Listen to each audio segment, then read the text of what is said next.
सत्संग से सोधी आवे, नहीं जीव 84 में जावे। सत्संग से सोधी आवे, नहीं जीव 84 में जावे। अब बेटो द्वेष और राग, जैसा मोती ओस का ऐसी तेरी आवे। गरीबदास कर बंदगी भाई भौर न ऐसा दाव, ऐसा दाव, ऐसा मौका, ऐसा चांस मनुष्य शरीर और फिर ये तत्व ज्ञान, और अब भी तुम पीछे रहोगे। कहते फिर परमात्मा ना संभाले तुमने कई हजारों वर्षों तक,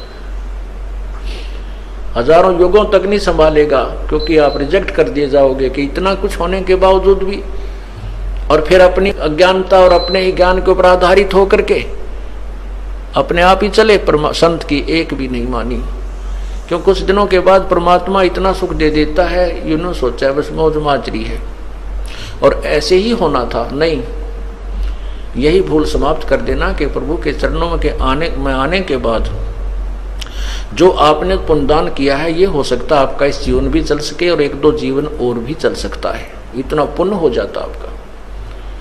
लेकिन जिस दिन से आप संत से विमुख हो जाते हैं, उसी दिन आपका फुल स्टॉप हो जाता है। आप जो परमात्मा की मर्यादा को भंग कर देते हो, अपने मनमुखी शुरू हो जाते हो, उसी दिन से आपकी भक्ति पर फुल स्टॉप लग जाता है आगे की। जब तक आप पुनः उपदेश प्राप्त नहीं कर लेते, उपदेश प्राप्त कर लेने मात्र से भी नाम नहीं जुड़ जाता। परमात्मा कहते हैं इन बातों क्या पाइए कर सतगुर नजर निहाल, राजी कर सतगुर रूठे नू। ठीक है, कोई भक्त है पहले लगा हुआ है, फिर उसने बीच में बकवाद कर दी, दोबारा भी चौथा भी नाम ले जाता है।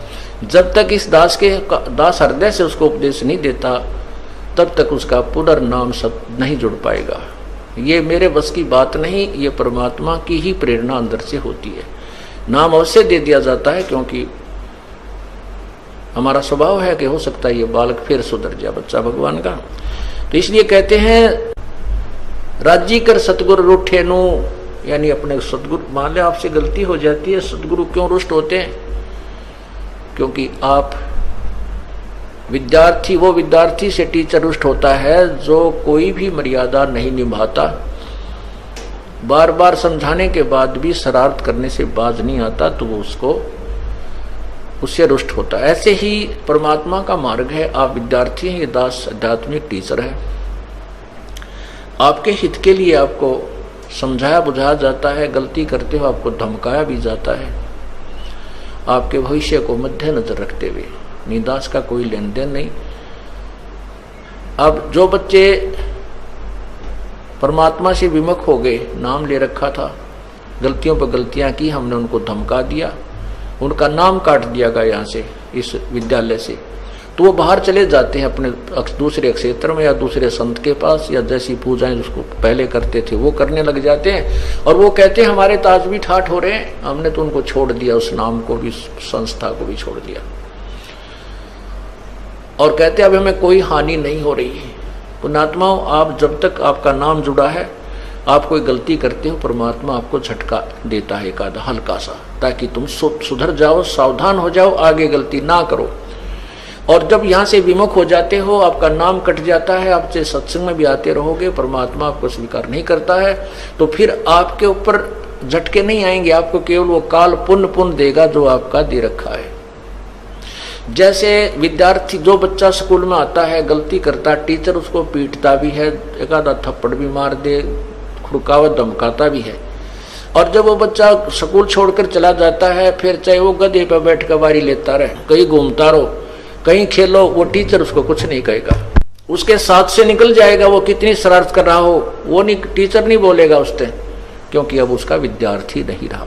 इसी प्रकार जो अनजान व्यक्ति यहाँ से चले गए, उनको पूर्व जन्म की जो यहाँ रहते हुए और इस जन्म में भी जो पुण्य किए, भक्ति की, वो काल उनको अवश्य देगा, और उसके कारण वो ठाठ करते नजर आएंगे। और हो सकता है इस जीवन में कोई हानि भी ना हो, क्योंकि उनको पीटेगा नहीं कि अध्यापक, क्योंकि वो अब विद्यार्थी नहीं रहे और अपना जीवन बर्बाद कर रहे हैं। फिर मजदूर लगेंगे, जो विद्यार्थी विद्यालय छोड़कर चले जाते हैं टीचर के धमकाने खुरकाने से, तो वो सफल नहीं हुआ करते।